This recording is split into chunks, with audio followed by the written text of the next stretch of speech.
Hello friends, मेरे digital classes में आप लोग का बहुत बहुत फिर से नए सेशन में स्वागत करता हूँ। तो यहाँ पे हम लुसेंट के मॉडर्न हिस्ट्री कवर करा रहे थे। तो पिछले क्लासेस को अगर आप लोग नहीं देखे होंगे तो देख सकते हैं। इसके मैं अलग से प्लेलिस्ट बना दूंगा, तो वहाँ पार्ट वाइज देखेंगे तो आपको बहुत सारे आपको देखने को मिलेगा। मैं उन्हीं क्वेश्चन को यहाँ पे तैयार करता हूँ जो आपके एग्ज़ाम के लायक है, और यहाँ से प्रीवियस ईयर में एग्ज़ाम पूछे हुए हैं। चाहे आप कोई भी एग्ज़ाम का प्रिपरेशन कर रहे तो क्वेश्चन पेपर प्रीवियस ईयर का सॉल्व कर सकते हैं। तो चलिए सेशन को स्टार्ट करते हैं। और आप छात्रावास पटवारी वगैरह की तैयारी कर रहे होंगे तो कंप्यूटर का सीरीज़ चलाया जा रहा है। मोस्ट इम्पोर्टेंट लगभग हम 250 के करीब क्वेश्चन हम मतलब कर चुके हैं। तो प्लेलिस्ट बना दी हूँ आपका कंप्यूटर का, तो वहाँ से आप कंप्यूटर क्लासेस ले सकते हैं। आपके हर कंपटीटिव एग्जाम के लिए इम्पोर्टेंट है। तो चलिए सेशन को स्टार्ट करते हैं। पहले बार आए हैं तो चैनल को सब्सक्राइब करके रख लीजिएगा ताकि जो नोटिफिकेशन है आप तक पहुंच पाए। तो सेशन को स्टार्ट करते हैं। तो क्वेश्चन है हमारा, चटगांव शस्त्रागार। याद रखिएगा, जो चटगांव शस्त्रागार जो छापा है आपके किसके नेतृत्व में इसका आयोजन किया गया था? तो राजगुरु, सुखदेव, भगत सिंह या आपका डी है सूर्यसेन। तो इसका जो करेक्ट आंसर कौन सा हो? तो इसका जो करेक्ट आंसर हो जाएगा आपका डी ऑप्शन करेक्ट आंसर हो जाएगा। तो चटगांव शस्त्रागार जो छापा आपके सूर्यसेन नेतृत्व में आयोजित किया गया था। सूर्यसेन कौन थे? तो ये आपके भारत के महान क्रांतिकारी थे सूर्यसेन। उन्हीं के नेतृत्व में जो शस्त्रागार जो भारतीय स्वतंत्रता सेनानियों में दो चटगांव वर्तमान में भी आपका बांग्लादेश के अंतर्गत आता है। तो ये आपके इनके द्वारा इसको 18 अप्रैल 1930 को यह आपका शस्त्रागार छापा इसके नेतृत्व में आयोजित किया गया था। तो इसको याद रखिएगा। ये आपके जो शस्त्रागार जो छापा मार है ये एक लूटने का इसमें प्रयास किए थे। इसको छापा मार चटगांव विद्रोह के नाम से इसको जाना जाता है। तो इसका डी ऑप्शन याद रखिए, बहुत बार एग्जाम में क्वेश्चन पूछा गया है। अगला क्वेश्चन, नेक्स्ट क्वेश्चन देखते हैं। रामकृष्ण मिशन की स्थापना किसके द्वारा की गई थी? केशव चंद्र सेन, स्वामी विवेकानंद, M.G. रानाडे या आपके श्री रामकृष्ण जी। इसका जो करेक्ट आंसर हम देखें, इससे पहले मैं बता दूँ ये एग्जाम में लगभग बहुत बार क्वेश्चन को रिपीट किया गया है, तो इसको याद रखिएगा। तो इसका जो करेक्ट आंसर हो जाएगा आपका बी ऑप्शन करेक्ट आंसर हो जाएगा। तो रामकृष्ण मिशन की जो स्थापना है स्वामी विवेकानंद के द्वारा किया गया था। ये समाज की स्थापना ये आपके 1897 डेट पूछे तब भी आप आंसर लगाएंगे। 1897 में विवेकानंद द्वारा इसको कहाँ पे इसकी स्थापना किया गया था? तो कलकत्ता में इसका स्थापना किया गया था। तो इसको याद रखिएगा। और इसकी जो स्थापना करने के इसके पीछे उद्देश्य क्या था? तो इसमें जो लोगों के हित के लिए सामाजिक स्थिति में सुधार करने के लिए रामकृष्ण मिशन की स्थापना स्वामी विवेकानंद ने आपके 1897 में स्थापना की गई थी। तो इसको याद रखिएगा। अगला क्वेश्चन देखते हैं। ब्रिटिश काउंट ने वर्ष खालिस्तान में ईस्ट इंडिया कंपनी में भारत पर संप्रभुता ग्रहण की थी। तो कौन से सन में जो ब्रिटिश काउंट थे इन्होंने ईस्ट इंडिया कंपनी में भारत पर संप्रभुता ग्रहण की थी? 1857 में, 1858 में, 1859 में या 1860 में? तो इसका जो करेक्ट आंसर हो जाएगा आपका 1857 करेक्ट आंसर हो जाएगा। तो ब्रिटिश जो क्राउन थे इन्होंने ईस्ट इंडिया में जो भारत पर जो प्रभुसत्ता जो वर्ष 1857 में इन्होंने सिपाही विद्रोह के पश्चात इन्होंने किया था। और 1857 ईस्वी के जो भारत सरकार अधिनियम भारत के शासन को कंपनी के हाथों से निकाल कर आपके ब्रिटिश साम्राज्य को सौंप दिया गया था। तो कौन से वर्ष में? तो 1857 याद रखिएगा। अगला क्वेश्चन देखते हैं। नेक्स्ट क्वेश्चन देखते हैं यहाँ पे 1923 का जो झंडा सत्याग्रह है ये आपके जो सत्याग्रह किस शहर में इसको आयोजित किया गया था? तो ये आपके 1923 में इसको झंडा जो सत्याग्रह कौन से सन में था? 1923। ये इंपॉर्टेंट क्वेश्चन है। बॉम्बे में, नागपुर में, अहमदाबाद में या कलकत्ता में? तो इसका जो करेक्ट आंसर हो जाएगा आपका बी ऑप्शन नागपुर याद रखिएगा। तो झंडा जो सत्याग्रह नागपुर शहर में इसका आयोजित किया गया था। जबलपुर में इसको शुरू किया गया था, फिर इसको नागपुर शहर में इसको संपन्न हुआ था। तो जो सुंदरलाल थे इन्होंने तो पहली बार मार्च 1923 में बिलासपुर के टाउन हॉल में इन्होंने तिरंगा फहराया था। तो इसको याद रखिएगा। अगला क्वेश्चन देखते हैं। टेलीग्राफ लाइन सबसे पहले कहाँ बिछाई गई थी? आगरा से जयपुर, दिल्ली से शिमला, कलकत्ता से आगरा, रानीगंज से कलकत्ता। तो आपका कलकत्ता से आगरा करेक्ट आंसर हो जाएगा। तो इसका करेक्ट आंसर हो जाएगा सी ऑप्शन याद रखिएगा। तो सबसे पहले जो टेलीग्राफ जो लाइन है सबसे पहले कहाँ से कहाँ बिछाई गई थी, ये आपका कोलकाता से लेकर ये आपका आगरा शहर तक इसको बिछाई गई थी। कौन से सन में? 1853। तो डेट को भी याद रखना है, मतलब हमें कोई भी कसर नहीं छोड़ना है, पूरे में से पूरे नंबर हमको लाना है। तो कलकत्ता से आगरा किसके शासनकाल में यह हुआ था? तो आपके लॉर्ड LD लिख दिया हूँ, लॉर्ड डलहौजी। तो लॉर्ड डलहौजी ने 1853 में कलकत्ता से आगरा के लिए पहली टेलीग्राफ यहाँ पे लाइन चालू करवाई गई थी इनके शासनकाल में। तो इसको याद रखिए। एक तो इसमें कौन कौन सा क्वेश्चन पूछा जाता है? 1853 है आपका।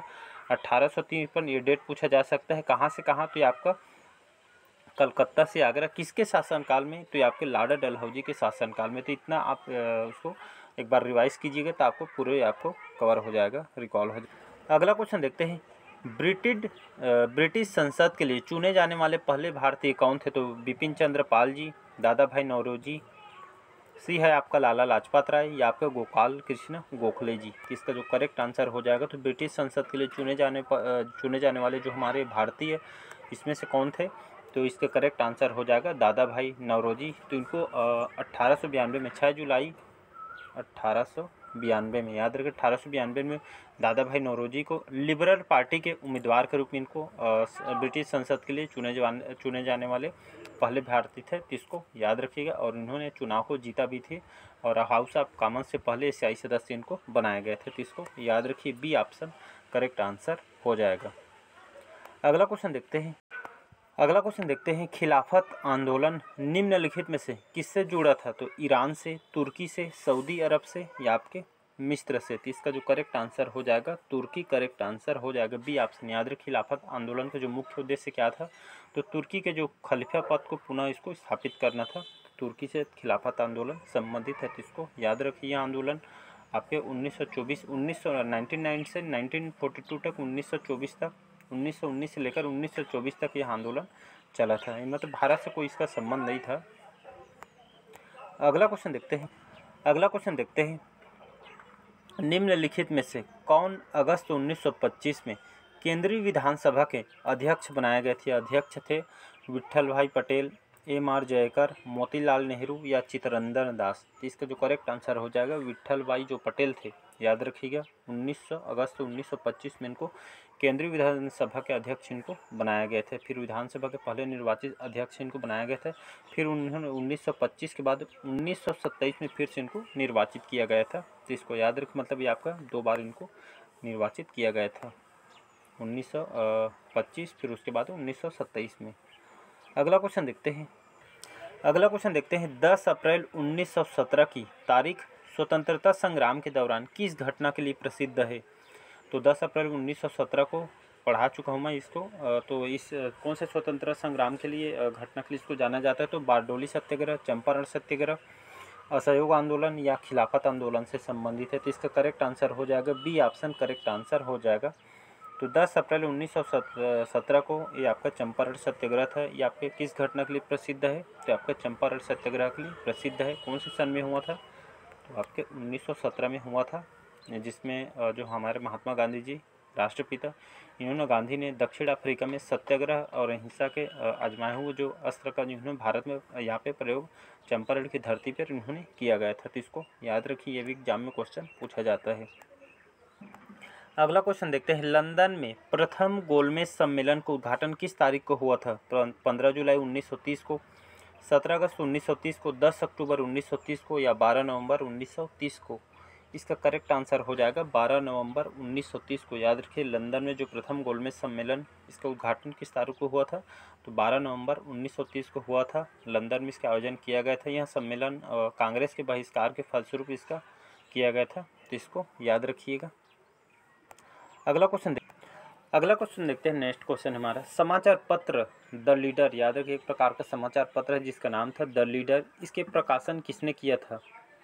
आशुतोष मुखर्जी ने, मदन मोहन मालवीय ने, बाल गंगाधर तिलक ने, पंडित सोहनलाल पाठक ने। तो इसका जो करेक्ट आंसर हो जाएगा, तो ये आपके खास द लीडर, ये आपका समाचार पत्र था। ये आपके अंग्रेजी भाषा का समाचार पत्र था। इसका प्रकाशन किसने किया था? तो मदन मोहन मालवीय जी ने इसका प्रकाशन किया था। तो इसको याद रखिएगा, 1910 में इसका प्रकाशन इन्होंने किया था। अगला क्वेश्चन देखते हैं। अगला क्वेश्चन देखते हैं, निम्नलिखित में से कौन द इंडियन सोशलिस्ट, याद रखिए द इंडियन सोशलिस्ट पत्रिका के संपादक थे? श्याम जी कृष्ण वर्मा जी, दादा भाई नौरोजी जी, अबुल कलाम आज़ाद, या डी है मोहम्मद अली जिन्ना। तो इसका जो करेक्ट आंसर हो जाएगा आपका श्याम जी जो कृष्ण वर्मा थे, इन्होंने द इंडियन सोशलिस्ट पत्रिका के संपादक थे, याद रखिएगा। ये आपका राष्ट्रवादी पत्रिका था, तो इसको याद रखिएगा। अगला क्वेश्चन देखते हैं, निम्नलिखित में से कौन सी पुस्तक राजा राम मोहन राय द्वारा, इनमें से कौन से पुस्तक को इनके द्वारा लिखी गई थी? तो एकेश्वरवादियों के लिए उपकार, आपके यीशु की अवधारणाएं, या सिंह दोनों, या उपरोक्त में से कोई नहीं।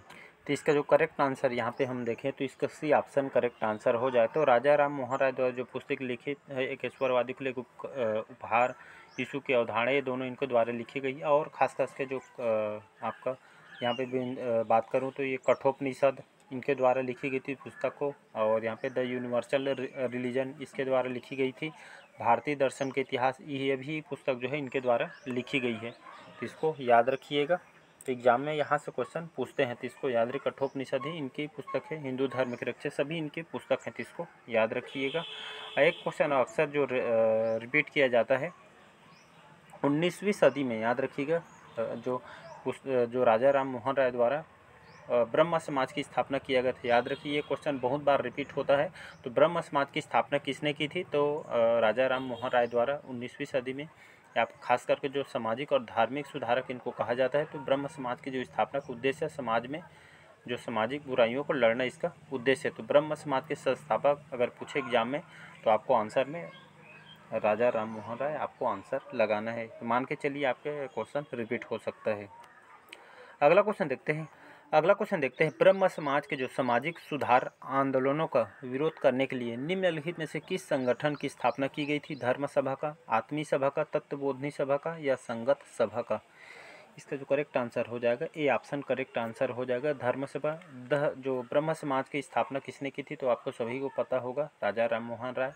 ये आपके आधुनिक भारत के पिता के रूप में जाना जाता है, और इन्होंने 1815 में, याद रखिए 1815 में इन्होंने राजा राम मोहन ने आत्मी सभा की स्थापना इनके द्वारा की गई थी, जो बंगाल में जो सामाजिक धार्मिक सुधारों के अग्रदूत इनको माना जाता है। तो इसको याद रखिएगा। तो इसका करेक्ट आंसर हो जाएगा ए ऑप्शन करेक्ट आंसर हो जाएगा। अब देखते हैं अगला क्वेश्चन देखते हैं, निम्नलिखित में से कौन स्पष्ट रूप से तत्वबोधनी शब्द का अर्थ परिभाषित करता है? तो आपका जो तत्वबोधनी जो शब्द का यहाँ पे अर्थ परिभाषित करने, इससे पहले मैं बता दूं, तत्वबोधनी से बहुत क्वेश्चन अक्सर रिपीट होता है। तत्वबोधनी जो सभा है, इसकी जो स्थापना किसके द्वारा किए थे? तो देवेंद्र नाथ, टी लिख दिया आपको DT। तो देवेंद्र ठाकुर ने, इन्होंने कहाँ पे इसकी स्थापना की थी? कलकत्ता में इसकी स्थापना किए थे। आपके 6 अक्टूबर 1839 में इसकी स्थापना किए गए थे। इस सभा का उद्देश्य क्या था? तो इसमें धार्मिक विषय से संबंधित है, मतलब प्रचार प्रसार करना था। तो तत्वबोधनी देवेंद्र नाथ ठाकुर के द्वारा इसकी स्थापना किए थे 1839 में। तो इसको याद रखिएगा। ये आपके किसको परिभाषित तो इसका जो यहाँ पे जो तत्वबोधनी शब्द का अर्थ है यहाँ पे परिभाषित करता है आप सत्य जो साधक यहाँ पे परिभाषित करते हैं। तो इसका ये ऑप्शन करेक्ट आंसर हो जाएगा।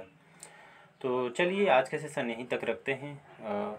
जितने भी इसको रिवाइज कीजिएगा। सारे क्वेश्चन आपके इम्पोर्टेंट है, आपके एग्जाम में आए हुए क्वेश्चन हैं, और इसको रिवाइज कीजिए ताकि जो आपको एग्जाम टाइम आपको रिकॉल ज़्यादा करना मत पड़े। 1 से 2 बार देखें तो आपको पूरा क्वेश्चन आपसे तैयार हो जाएगा। तो चलिए आज के सेशन यहीं तक रखते हैं। कमेंट करके ज़रूर बताइए आज के सेशन कैसा लगा, आपका स्कोर कितना बन रहा है ये भी कमेंट बॉक्स में बताइएगा। चलिए, थैंक यू।